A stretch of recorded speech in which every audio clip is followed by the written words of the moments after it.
Hola, mi nombre es Samuel, pastor de Nova.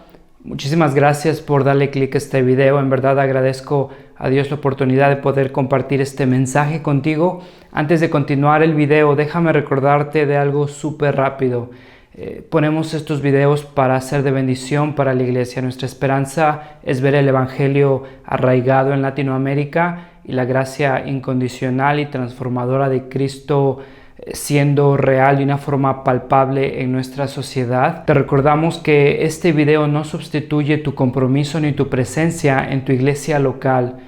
Creemos que el evangelio forma parte integral de la vida en comunidad y de hecho el evangelio se refleja viviendo en comunidad, y es ahí donde vemos que nos perdonamos unos a otros, nos animamos unos a otros, nos exhortamos unos a otros, nos amamos unos a otros. Entonces ponemos estos videos con la esperanza de seguir anunciando el evangelio, pero también recordándote, invitándote a formar parte de una iglesia. Si no tienes una iglesia local, te recomendamos recursos como Coalición por el Evangelio, Iglered, el directorio de Acts 29. Ahí hay iglesias cristocéntricas con sana doctrina, con predicación expositiva. Te animamos a formar parte de una iglesia, a comprometerte con una iglesia, a ser de bendición para tu liderazgo y para la iglesia local en la ciudad donde estés. Esperamos que esta predicación sea de bendición para tu vida. Anhelamos que el evangelio siga transformando nuestra cultura, nuestro país, Latinoamérica, y te invitamos a seguir orando con nosotros para que el evangelio de Cristo, su gracia, siga transformando nuestros corazones, siga transformando nuestras iglesias, sigamos plantando iglesias y el nombre de Cristo siga siendo atesorado, amado y proclamado. Muchísimas gracias por darnos la oportunidad de compartir este mensaje contigo. Esperamos que te sea de bendición y gloria a Dios. Si es que han estado con nosotros, cambiamos el púlpito, entonces queremos hacer más espacio. Seguimos en la serie de Juan. Desde el capítulo 1 hemos visto que el propósito de Juan es que veamos su gloria, que creamos en Jesús y que creyendo, ¿se acuerdan?, tengamos vida eterna. La semana pasada, no sé si se acuerdan de qué se trató la prédica, los que pudieron mantenerse despiertos. Hay varias frases en la historia de la humanidad, ¿se acuerdan? Y la frase más importante que vemos para la iglesia es consumado es. Vemos ahí que Jesús en la cruz cumplió todas las profecías, reconcilió al pueblo de Dios con Dios, consumado es, entonces el pueblo descansa, que todo lo necesario ha sido hecho por Jesús. Ahora vamos a ver que Jesús cumple lo que promete, que Dios cumple lo que promete. Y si vimos la semana pasada consumado es, entonces hoy vamos a ver una continuación de ese tema, de que Dios cumple lo que promete. No sé si estuvieron muy conectados con las noticias esta semana, pero lo que surgió ahí con el hijo del Chapo, y estaba por curiosidad viendo las promesas que había hecho nuestro presidente en la campaña presidencial. Ahora, cuando me subo al púlpito soy apartidista, no estoy diciendo si sí o si no, simplemente es un comentario para que vean cómo es que los seres humanos muchas veces tenemos la intención de cumplir lo que prometemos muchas cosas, pero hay situaciones que tal vez se escapan de nuestras manos. Y fíjate, entonces estaba ahí viendo de las 40 promesas que hizo, me salió, me llamó una la atención. Y entonces su promesa es erradicar la corrupción y la impunidad. Será la misión principal del gobierno, erradicar la corrupción y la impunidad. Dice ahí en su promesa, bajo ninguna circunstancia el próximo presidente de la República permitirá la corrupción ni la impunidad. Ni la impunidad. Sobre aviso no hay engaño. Sea quien sea, será castigado. No habrá impunidad. Incluyo a compañeros de lucha, a funcionarios, a los amigos y a los familiares. Ahora, si vas conmigo a un diccionario de la Real Academia de Español, y si sabes ahí, te confunde la promesa que hizo y no sabes qué es impunidad, entonces puedes buscar ahí impunidad y fíjate lo que aparece como definición. Impunidad, del vocablo latín impunitas, es un término que se refiere a la falta de castigo. No hay castigo. Hay un crimen que no tiene castigo. ¿Sí me está siguiendo? Entonces, el presidente dice, acabaré con la impunidad, y llega el hijo del Chapo, que en Estados Unidos es buscado por narcotráfico, por prostitución, por un montón de cosas, y entonces se merece el castigo. Es uno de los cabecillas del cartel de Sinaloa. Hay un montón de crímenes que deben de ser castigados, y entonces la promesa de Manuel López Obrador dice que acabará con la impunidad. Impunidad es falta de castigo merecido, queda sin castigo, y entonces no sé, puede ser que en su intento por salvar vidas ha puesto en peligro las vidas de más personas, no lo sé, simplemente es cuestión de poder pensar en estas situaciones, pero lo interesante de esto es que nuestro presidente hizo una promesa, y tiene buenas intenciones, hace su promesa, pero se encontró en una situación que puede ser que su gabinete, las personas que estaban con él fueron rebasadas, y tal vez tomó una buena decisión, tal vez tomó una mala decisión, no lo sé, pero al final de cuentas hubo impunidad. Hubo impunidad, entonces ni siquiera el presidente de México es capaz de cumplir lo que promete. El día de hoy vamos a ver que Dios cumple lo que promete. Si Dios promete algo, lo cumple. Y entonces ve conmigo ahí a Juan, ve conmigo primero a Juan capítulo 19, versículo 38, porque quiero que veas esto como una sombra de lo que se viene, como Jesús cumpliendo lo que había prometido en su pueblo. Y si no sabes por qué, ahorita te voy a explicar. Fíjate lo que pasa ahí en el versículo 38. Dice, después de esto, José de Arimatea le pidió a Pilato el cuerpo de Jesús. José era discípulo de Jesús, aunque en secreto, por miedo a los judíos. Con el permiso de Pilato fue y retiró el cuerpo. ¿Te acuerdas lo que estaba pasando? ¿Qué día es? Es viernes. Se acerca el sábado, el día de reposo, la gente no puede hacer nada, los judíos no pueden hacer nada el día de reposo, entonces los romanos tienen que acelerar la muerte de los malhechores que estaban en la cruz. Algo que hacían era romperle los huesos a los que estaban ahí crucificados. Una profecía, ¿se acuerdan? Al Cordero Pascual no se le quiebra un hueso, a Jesús no se le quiebra un hueso. Entonces es bajado, y se nos dice ahí en el versículo 38 que es bajado por José de Arimatea. Si lees los sinópticos, ¿te acuerdas? Mateo, Marcos, Lucas. Si lees los sinópticos, te darás cuenta que José de Arimatea pertenecía al Sanedrín. Ahora, si te acuerdas lo que leímos unos capítulos pasados, te darás cuenta que el Sanedrín fue el que votó precisamente para la crucifixión de Jesús. Y entonces el Sanedrín hacía sus votos ahí, y estaba todos los que pertenecían al Sanedrín.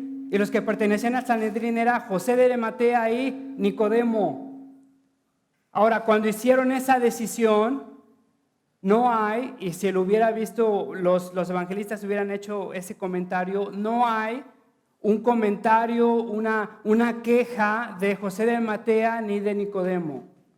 Pero fíjate lo que nos dice ahí, dice, es discípulo de Jesús, aunque en secreto. ¿Por qué en secreto? Es un agente secreto de Jesús. Fíjate lo que dice, aunque en secreto por miedo a los judíos. Entonces fíjate lo que nos está diciendo ahí Juan, que toda la vida de José de Arimatea había sido un discípulo en secreto, un interesado en secreto, o sea, le llamaba la atención lo que Jesús decía, pero en secreto. No quería ser público por el qué dirá del Sanedrín, por el qué dirá de la familia, por el qué dirá del negocio. Y entonces fíjate que toda su vida ha sido un discípulo en secreto. Llega la crucifixión de Jesús y hace algo que ni siquiera los discípulos se atreven a hacer. ¿Te das cuenta? Ni siquiera los discípulos se acercan a Pilato y le piden el cuerpo de Jesús, pero José de Arimatea empieza a cambiar algo dentro de él. José de Arimatea ya no está dispuesto a ser un agente secreto, un cristiano secreto. Se da cuenta que es imposible ser seguidor de Jesús en secreto, entonces se arriesga y le pide el cuerpo a Pilato. Las cosas pudieron haber ido muy mal para José de Arimatea y también para Nicodemo. ¿Te acuerdas quién era Nicodemo? El gran maestro, el maestro de Israel, aquel que era el predicador más famoso por esas tierras. Y entonces llega él junto con José de Arimatea, piden el cuerpo, personas que vivían en secreto. Nicodemo ni siquiera entendía cuando Jesús le predicó el evangelio, ni siquiera lo entendía. Y ahora vemos una transformación. Juan nos está diciendo que algo está pasando. ¿Sabes por qué? Porque es consecuencia de que Dios cumple lo que promete. Y estamos hablando de la resurrección de Jesucristo. Estamos hablando que Jesucristo va a resucitar, Jesucristo está cumpliendo las promesas, y entonces esto es una sombra de lo que se acontece no solo en José de Arimatea, en los discípulos, sino en la iglesia. Ahora después vamos a ver que que Pedro en Hechos, antes negó a Jesús, después se levanta y empieza a predicar el evangelio. ¿Te acuerdas lo que había prometido Jesús, lo que había prometido Dios en el Antiguo Testamento, en el Antiguo Pacto? Ezequiel: les daré un nuevo corazón. Tendrán mi ley en su corazón, me obedecerán no porque alguien les diga, sino porque querrán obedecerme. En otras palabras, su corazón será transformado, sus deseos serán renovados, su mente será hecha nueva. Mucha gente me pregunta por qué la iglesia se llama Nova. Y Nova es la palabra que aparece ahí precisamente en ese versículo que tenemos en la pared. Porque he aquí todas las cosas son hechas nuevas. Son renovadas, es algo totalmente diferente a lo que se había visto, y estamos hablando del milagro de la regeneración, el milagro de que Jesús cumple las promesas que había hecho. Y entonces, si teníamos corazones de piedra, ahora por medio de su gracia entonces nos está transformando. Y fíjate que entonces José de Arimatea, Nicodemo se arriesgan, algo que nos deja ver que algo está pasando, algo está cambiando. Y entonces llegan, reclaman el cuerpo, lo entierran, y llegamos a la resurrección. Ahí en Juan capítulo 20, versículo 1 al 3, dice: el primer día de la semana, muy de mañana, cuando todavía estaba oscuro, María Magdalena fue al sepulcro y vio que habían quitado la piedra que cubría la entrada. Fíjate lo que pasa en el versículo 2. Así que fue corriendo a ver a Simón Pedro y al otro discípulo a quien Jesús amaba, y les dijo, pon atención en lo que dice: se han llevado del sepulcro al Señor y no sabemos dónde lo han puesto. Se han llevado, se han robado. Era algo bastante común que las personas se llevaban, abrían, violaban los sepulcros para robarse las cosas. Los lienzos con los que se envolvían a los familiares no eran cualquier tipo de lienzo, eran caros. El sudario con el que se envolvía la cara era de calidad. Este tipo de fábrica, este tipo de tela, lo podrías vender, podrías hacer cosas, y entonces si no tenías escrúpulos, si estabas necesitado, podrías hacer un negocio de todo esto.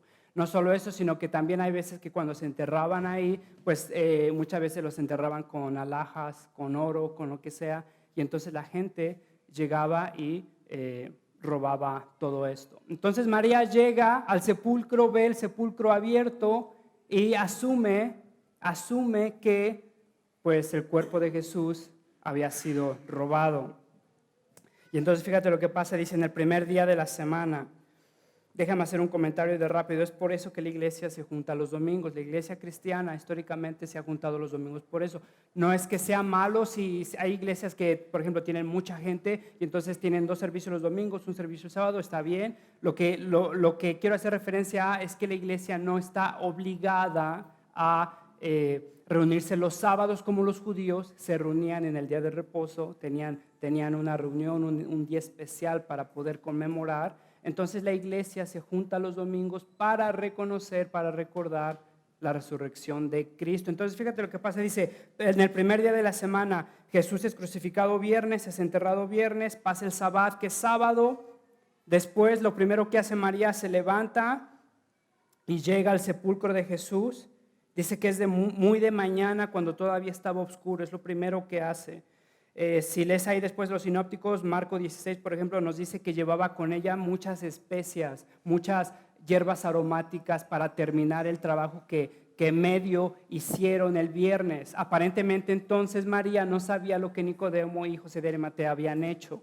Entonces ella en su mente todavía apenas va a ungir a Jesús, pero ya estaba, ya de hecho el sepulcro ya estaba sellado.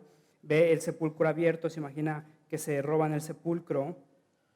Y entonces fíjate lo que nos dicen. Juan nos dice que es María Magdalena, literalmente María de Magdala. Magdala era ahí una población que estaba cerca. María de Magdala. ¿Te acuerdas de María de Magdala? María Magdalena, ¿has escuchado de ella? Es la mujer notoria en Lucas 8 que se acerca y tiene 8 demonios. Y entonces llega y está endemoniada con 8 demonios y llega Jesús, la ve, tiene misericordia y le quita los 8 demonios. Ponte a pensar en la vida de María. No sabemos si estaba casada, no sabemos si estaba soltera, no sabemos si tenía hijos, si era abandonada, no sabemos nada. Lo que sabemos es que tenía 8 demonios. Ahora, ponte a imagínate, trata de imaginarte el cambio que sufrió María. Tenía 7 demonios. En Lucas 8 tenía 7 demonios. Tenía 7 demonios. No se nos dice cómo es que vivía con esos 7 demonios, pero te podrás imaginar. Te podrás imaginar las cosas que hacía, la culpa que cargaba. Te podrás imaginar tal vez si era casada o soltera o abandonada, todo lo que cargaba en su vida, todo el estigma, toda la vergüenza. Llega Jesús. Jesús no llega con ella para aprovecharse de ella, para buscar algo de ella. Llega Jesús, Jesús la sirve, Jesús la sana. Ahora su vida es totalmente transformada. Ya nada va a ser igual para María. María sigue a Jesús, María escucha de Jesús, María ve cómo Jesús es capaz de hacer cosas que él dijo que iba a hacer. De pronto los judíos y los romanos se juntan, lo atrapan, lo crucifican. María ve morir a Jesús y de pronto su esperanza se va. De pronto ya no hay Jesús. Y entonces María muy de mañana, el primer día, los discípulos, bien, gracias. María muy de mañana se levanta y va al sepulcro. Y entonces fíjate que está ahí, asume que se llevaron el cuerpo de Jesús. Es el tercer día de la crucifixión de Jesús. María asume que se lo llevaron. Fíjate que va a avisar a los discípulos. Entonces Pedro y el discípulo amado, a estas alturas ya sabemos que es Juan. Vemos que María va y les avisa. Pero quiero que vayas conmigo a Lucas, ahí está en la pantalla, Lucas 24, versículo 9. Quiero que te des una idea de lo que estaba pasando, porque este es lo que estamos tratando de desglosar en este pasaje, que Dios ya había prometido que Jesús iba a resucitar. Los discípulos sabían que Jesús iba a resucitar, o no sabían, porque a la mera hora, al parecer, se les olvida lo que Jesús había dicho. Vamos ahí a ver explícitamente cuando Jesús dice voy a resucitar al tercer día. Pero aparentemente entonces está el sepulcro abierto. María asume, lo primero que asume es que se roban el cuerpo. No asume que Jesús resucitó. ¿Te das cuenta? María llega decepcionada, desilusionada porque asume que se robaron el cuerpo. Aparentemente se le olvidó lo que Jesús había dicho. Va con los discípulos, Lucas 24, versículo 9, dice, al regresar del sepulcro, les contaron todas estas cosas a los 12 y a todos los demás. Las mujeres eran María Magdalena, Juana, María de la madre de Jacobo y las demás que la acompañaban. Versículo 11, fíjate lo que dice. Pero a los discípulos el relato les pareció una tontería, así que no les creyeron. Pedro, sin embargo, salió corriendo al sepulcro, se asomó y vio solo las vendas de lino, luego volvió a su casa extrañado de lo que había sucedido. Los discípulos escuchan, piensan que es una tontería. Pedro sale, vemos lo mismo en el Evangelio de Juan. Pedro sale con Juan, salen, entran al sepulcro. Se nos dice ahí que Juan llega primero, pero no entra. Pedro llega después, pero entra. Y entonces ven ahí los lienzos, ven ahí el sudario. Y es algo importante, una nota importante que los 4 evangelistas nos dicen. Porque si el cuerpo hubiera sido robado, nada de eso estuviera allí. Y entonces hacen comentarios, Juan también hace comentarios de que estaban allí doblados en orden, de que estaban acomodados. No era un ratero que llegó al sepulcro y entonces se trató de llevar el cuerpo, joyas, lo que sea, y dejó todo. precisamente dejó lo que se robarían si hubieran entrado. Entonces, eso es lo que los discípulos ven, eso es lo que Pedro ve. Pedro sale confundido, pero no se da cuenta que Dios está cumpliendo lo que promete. Entonces, los discípulos ahí, ¿te acuerdas que están escondidos? Después de la crucifixión, los discípulos se esconden, están temerosos de las autoridades. Llega María diciéndoles, el cuerpo de Jesús no está, algo está pasando. Y entonces ellos piensan que es una tontería, Pedro está confundido. Fíjate la ironía de la Biblia. Aparentemente los romanos y las autoridades judías tenían más presente las palabras de Jesús que los propios discípulos. Quiero que vayas conmigo ahí a Mateo capítulo 6. Mateo capítulo 6, versículo 27. Perdón, creo que la tengo mal aquí, pero ahí la tiene, ¿no? Fíjate lo que dice. Si ya la encontraron, es Mateo. Dice, al día siguiente, después del día de la preparación, los jefes de los sacerdotes y los fariseos se presentaron ante Pilato. Al día siguiente después de la crucifixión de Jesús. Dice, al día siguiente, después del día de la preparación, los jefes de los sacerdotes y los fariseos se presentaron ante Pilato. Señor, le dijeron, nosotros recordamos que mientras ese engañador aún vivía, dijo, a los 3 días resucitaré. ¿Te das cuenta? ¿Quién está hablando aquí? Las autoridades judías van con Pilato. Y entonces tenemos en mente lo que Jesús dijo, versículo 64. Por eso, ordene usted que selle el sepulcro hasta el 3er día, no sea que vengan los discípulos, se roben el cuerpo y le digan al pueblo que ha resucitado. Ese último engaño sería peor que el primero. Llévense una guardia de soldados, les ordenó Pilato, y vayan a asegurar el sepulcro lo mejor que puedan. Así que ellos fueron, cerraron el sepulcro con una piedra y lo sellaron y dejaron puesta la guardia. La guardia debería proteger ese sepulcro a costa de sus vidas. ¿Te das cuenta? Llegan los judíos y le recuerdan a Pilato lo que Jesús había dicho, mientras María ve el sepulcro abierto, ve que los guardias romanos han escapado, esto lo vemos en los sinópticos, llega, asume que se robaron el cuerpo, va a decirle a los discípulos piensan que son unas tonterías, siempre Pedro va primero, no entiende lo que está pasando, regresa del sepulcro, dice confundido. ¿Confundido de qué? Si ya te habían dicho lo que iba a pasar. Y entonces fíjate lo que dice Juan, recuerda que Juan está escribiendo este evangelio, fíjate lo que dice, versículo 8 de Juan, el capítulo 20. En ese momento entró también el otro discípulo, Juan, el que había llegado primero al sepulcro y vio y creyó. Hasta entonces no había entendido la escritura que dice que Jesús tenía que resucitar. Ahora, ¿sabes por qué eso es un poco irónico? Porque si Juan entendió que Jesús había resucitado, vemos en los capítulos que vienen que no hace absolutamente nada con lo que según él ya había entendido. O sea, que regresa con los discípulos, estar escondido ahí en el aposento alto donde estaban, y entonces no llega a proclamar que Jesús ha resucitado. Dios cumple lo que promete a pesar de su pueblo, a pesar de la incredulidad de María, a pesar del miedo de Juan. Juan según dice que ya entendió, pero no hace nada, no va a platicarle a los discípulos piensan que es una tontería.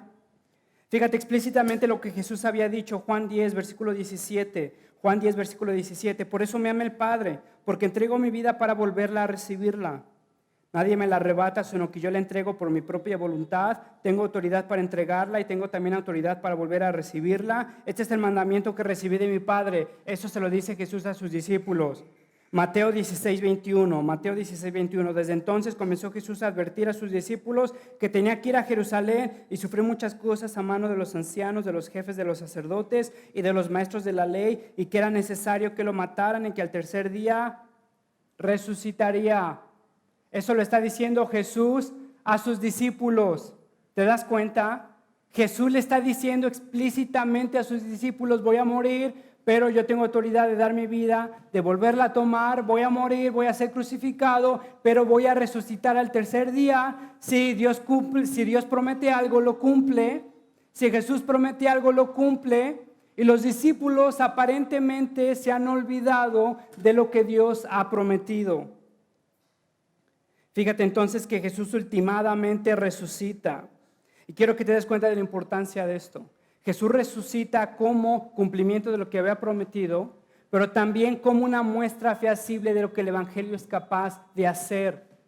María experimenta delante de ese sepulcro, María experimenta los efectos de la muerte. Y la muerte es consecuencia del pecado. Nuestro corazón endurecido es consecuencia del pecado. Mi corazón prefiriendo pecar que la santidad de Dios es consecuencia del pecado. Ponte a pensar en la regeneración de un cuerpo decaído, de un cuerpo que ha muerto. ¿Cómo es Dios capaz de darle vida otra vez a Jesús? ¿Cómo es Jesús capaz otra vez de tomar vida? Entonces el Evangelio y la promesa que Dios va a hacer absolutamente todo a pesar de su pueblo, por el bien de su pueblo, para gloria de Dios. Si Cristo resucita, entonces es la promesa que está delante de ellos y entonces que ha empezado el milagro de la regeneración, que el Evangelio es verdad. Si Jesús no hubiera sido capaz de resucitar, ¿cómo es posible que va a ser capaz de transformar mi corazón? Ponte a pensar en esto, el milagro más grande que puedas ver en la vida de una persona, no es si encuentra polvo de oro en su casa, si encuentra diamantes en sus dientes. Eso sinceramente vas a una reunión de angeliología y te dicen lo mismo. El milagro más grande que puedes ver en una persona es un corazón transformado, regenerado, que era adicto al pecado y ahora prefiere la obediencia. Ese es el milagro de la regeneración y esa es la promesa de lo que ha dicho Jesús. Y la muestra es que Jesús es capaz de cumplir lo que promete. Y entonces si Jesús asume las consecuencias del pecado, que son la muerte, Jesús es capaz de restaurar, de renovar, de hacer nueva la creación y entonces resucita. Y entonces el milagro más grande que puedas ver en una persona, Jesús lo ha hecho, te está demostrando que es capaz, te regenera, te da nueva vida, te resucita. Jesús lo había dicho, al tercer día voy a resucitar, cumplimiento de la promesa que había hecho, cumplimiento del nuevo pacto, les daré un nuevo corazón, adorarán mi nombre, me bendecirán, desearán obedecerme. Fíjate lo que dice 1 Corintios 15:20. Lo cierto es que Cristo ha sido levantado de entre los muertos como primicias de los que murieron. De hecho, ya que la muerte vino por medio de un hombre, también por medio de un hombre viene la resurrección de los muertos. ¿Te das cuenta? Pues así como en Adán todos mueren, también en Cristo todos volverán a vivir.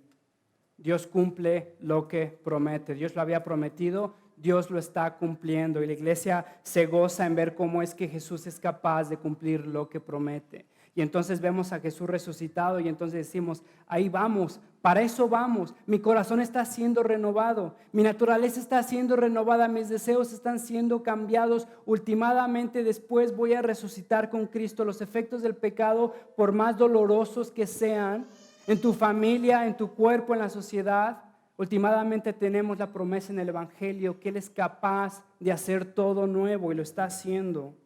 Pero fíjate que las lágrimas de María no dejan ver esta realidad. No sé si te ha pasado que cuando lloras tienes tus ojos llenos de lágrimas y no puedes ver bien lo que está pasando. Te diría que esa es la realidad de muchos cristianos que dejan que su situación cegue las promesas que Dios había hecho.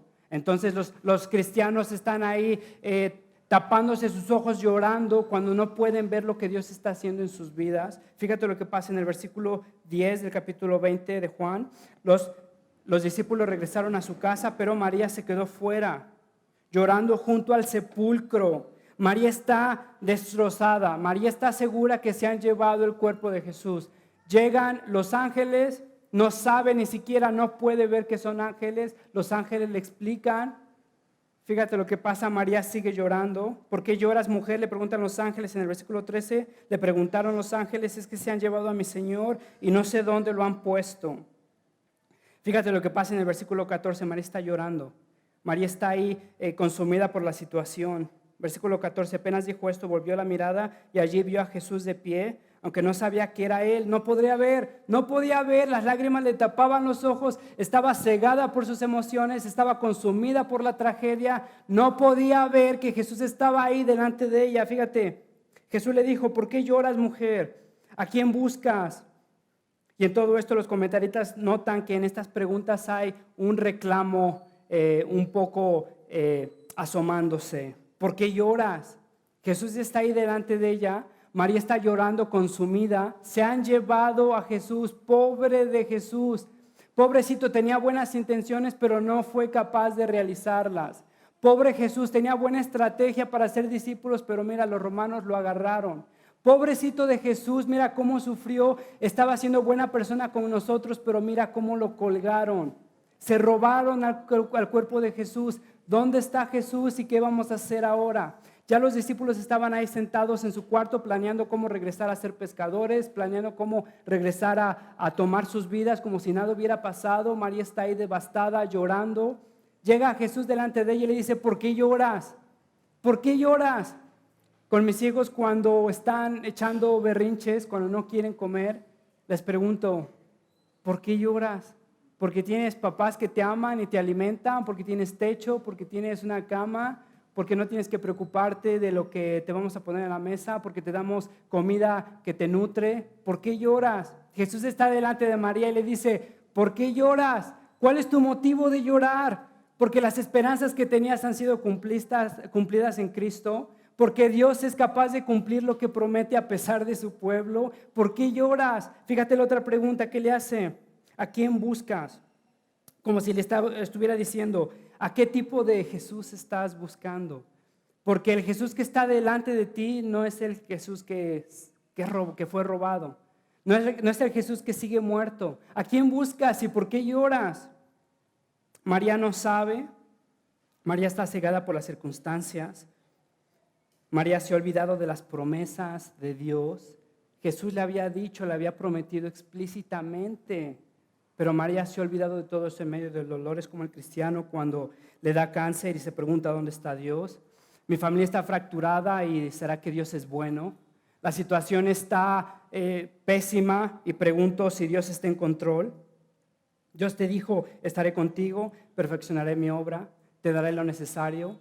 Te reconciliaré con el Padre, lo ha hecho, te daré lo necesario para caminar en medio de la aflicción, te ha dado de su espíritu, te ha dado lo que necesitas y en medio de las situaciones empezamos a olvidarnos de las promesas de Dios. Dios, ¿dónde estás? Dios, ¿por qué me está pasando esto? Dios, ¿será que eres un Dios bueno? No podemos ver la situación porque estamos consumidos por nuestro dolor, por nuestro sentimiento. Fíjate lo que dice Paul Tripp. Paul Tripp, si puedes leer algo de Paul Tripp, te lo recomiendo. Dice, estamos acostumbrados a juzgar la bondad de Dios basados en que también funciona la vida para nosotros y no basados en sus promesas. ¿Te das cuenta? ¿Te pasa eso? Estamos acostumbrados a juzgar la bondad de Dios basados en que también funciona la vida para nosotros y no basados en sus promesas. La vida no está funcionando muy bien para mí en este momento. Híjole, no sé si Dios está cerca, no sé si Dios es bueno, híjole, no sé si Dios es real. La vida está aparentemente para nosotros, está yendo todo bien como quisiéramos. Híjole, Dios es bueno, Dios me quiere, Dios me está bendiciendo, incluso en ese lenguaje, Dios me está bendiciendo como si no te había bendecido en Cristo en medio de tu desolación. Pero en todo esto déjame hacerte una advertencia, que Dios cumple lo que promete. Sí, Dios cumple lo que promete, no lo que tú te prometes. Dios cumple lo que promete, no lo que tú te prometes. Dios cumple glorificarse en su pueblo, a pesar de su pueblo, para su gloria. Dios no te ha prometido, jamás te ha prometido que te dará todo lo que necesitas, que te colmará de regalos, que te dará salud. Fíjate otra cita de otro teólogo, si puedes leer esta persona también te la recomiendo, Jared Wilson. Dice, Dios nunca nos prometió que serías exitoso. Dios nunca te prometió que serías exitoso.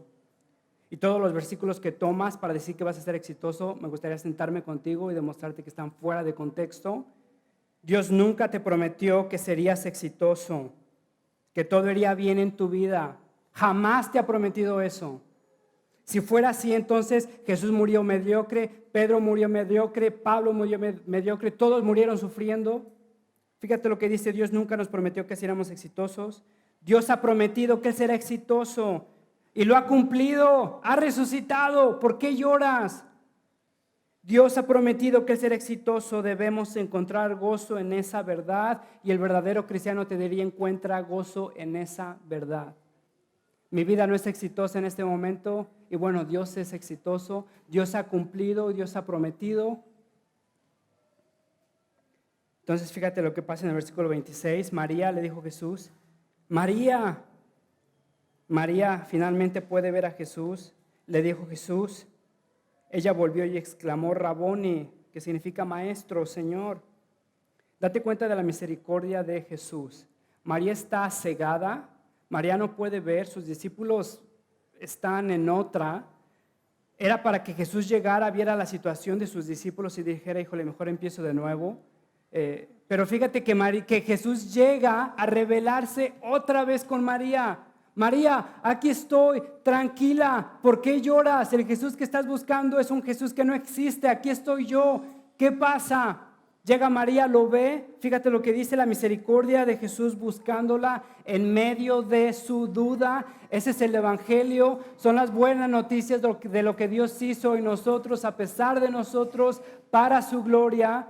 Jesús no vino a personas intelectualmente más sagaces, espiritualmente más sensibles. Llega Jesús en medio de la duda, en medio de la mediocridad, se revela otra vez a María. Llega María, se abalanza con él, versículo 17. Suéltame porque todavía no he vuelto al Padre, o sea, déjame todavía no me agarres bien porque voy para allá, o sea, no me voy a quedar acá. Ve más bien a mis hermanos y diles, date cuenta de esto, ve más bien a mis hermanos y diles, vuelvo a mi Padre que es Padre de ustedes, no se los había cumplido a ellos. Antes a Jesús lo querían crucificar porque llamaba a Dios Padre. Ahora fíjate lo que dice, voy a mi Dios que es Dios de ustedes. Vuelvo a mi Padre que es Padre de ustedes, a mi Dios que es Dios de ustedes. Jesús lo había prometido y Jesús lo cumple. Ahora nuestro mayor problema está remediado. Ahora lo que nos separaba del Padre ha sido quitado. Jesús es nuestra expiación, nos remueve el pecado. Jesús es nuestra propiciación, nos da de su justicia. Ahora es su Padre, ahora es su Dios. Fíjate lo que dice el versículo 18. María Magdalena fue a darles la noticia a los discípulos. He visto al Señor, finalmente las lágrimas ya no están ahí. Finalmente la situación no le está consumiendo. Finalmente puede ver a Dios y a sus promesas. He visto al Señor, exclamaba y les contaban lo que Él había dicho. Entonces Él es nuestro Dios, Él es nuestro Padre. Jesús lo ha prometido y Jesús lo cumple. Jesús resucita. Si eres un cristiano que se ha olvidado de las promesas de Dios, te animo a recordar lo que Dios ha prometido a su pueblo.